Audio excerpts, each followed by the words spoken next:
Okay, good day, good day, good day to each of everyone. Nandito naman, this is me, Pastor Armando S. Montero ay nagbabalik.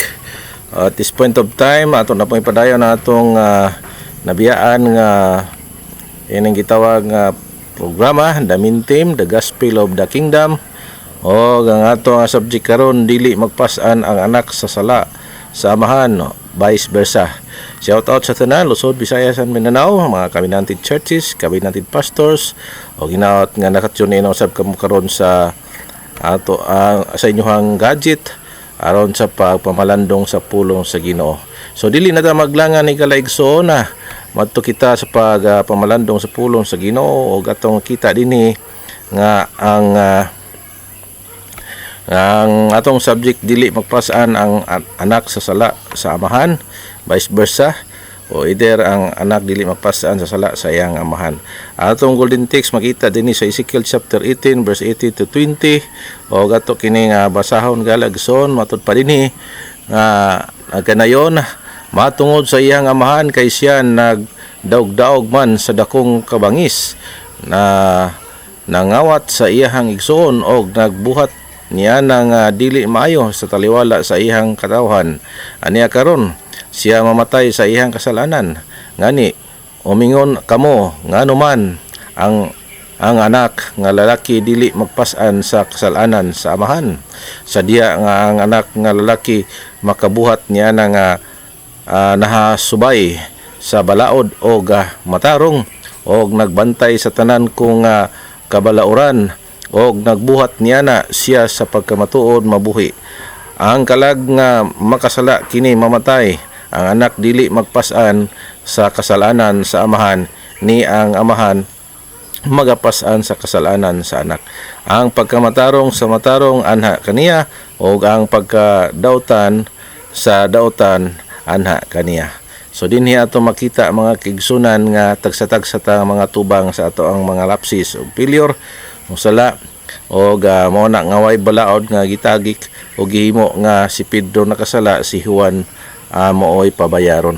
Mao na nga ang keyword dinhi mga kaigsunan, kinahanglan nga kining gitawag nga panambagon o admonition, o kinahanglan gyud nga tambagan ang taong dautan with or without admonition.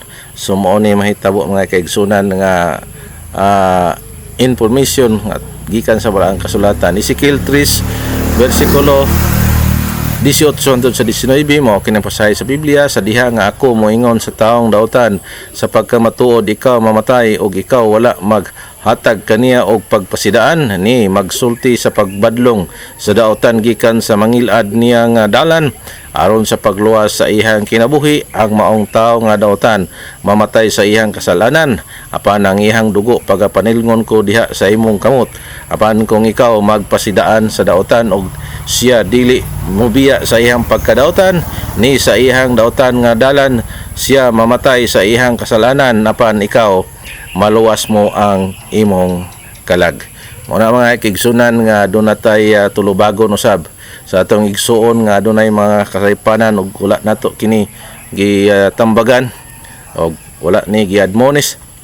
So mo na nga maningil, no, natay tulubago napan sa diin nga ato na siyang gipasidadan, gitudluan, instruksyonan, giwarningan, apan wala kini mamati. So dili na nimo kargo ang maong tao o imong igsoon, o kini i-address kini sa covenant people mga kaigsunan. Walay labot ang mga tao sa gawas nini, no, kung maghisgot kini og igsoon, igsoon diya sa pagtuo, o kung mahisgot kini relasyon, so close ka relasyon ni tungod tali ni sa amahan og mga anak, o igsoon diya sa pagtuo nga din ikaw nakakita nga din dili maayo ang gihimo og imo kining gipahinumduman og wala namati. So dili na kargo, dili naga paninglan sa dugo niya. Apan kung namati siya, so maluwas nimo siya gikan sa maong kamatayon. Ang taong matarong mutalikod with or without admonition. So mao pud niya itong makita din ni Ezekiel 3:20 to 21. Ingon man sa diha nga ang usa ka taong matarong mutalikod gikan sa ihang pagkamatarong og magapakasala og ako magabutang og pagkapandulan sa ihang atubangan, siya mamatay tungod kay ikaw wala maghatag kaniya og pagpasidaan. Siya mamatay sa ihang sala ug ang ihang mga matarong nga buhat nga ihang nahimo dili na pagahinumduman apan ang ihang dugo pagapanilngon ko diha sa imong kamot.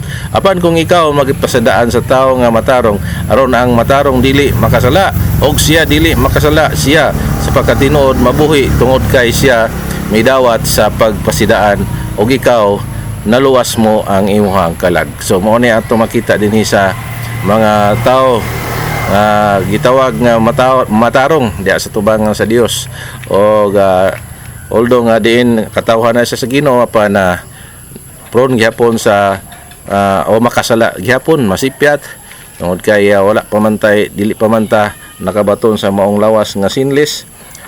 Pero mga kaigsunan, aduna tay katungdanan sa pagpasidaan o pagpahimanlo o pag-remind o pag hatag og tambag sa atong igsuon nga diin na nahiwi na o subo pamalandungon kay ang taong matarong kung dili siya mamati dili na pagahinumduman ang iyahang mga gipanghimo nga kaayuhan, no?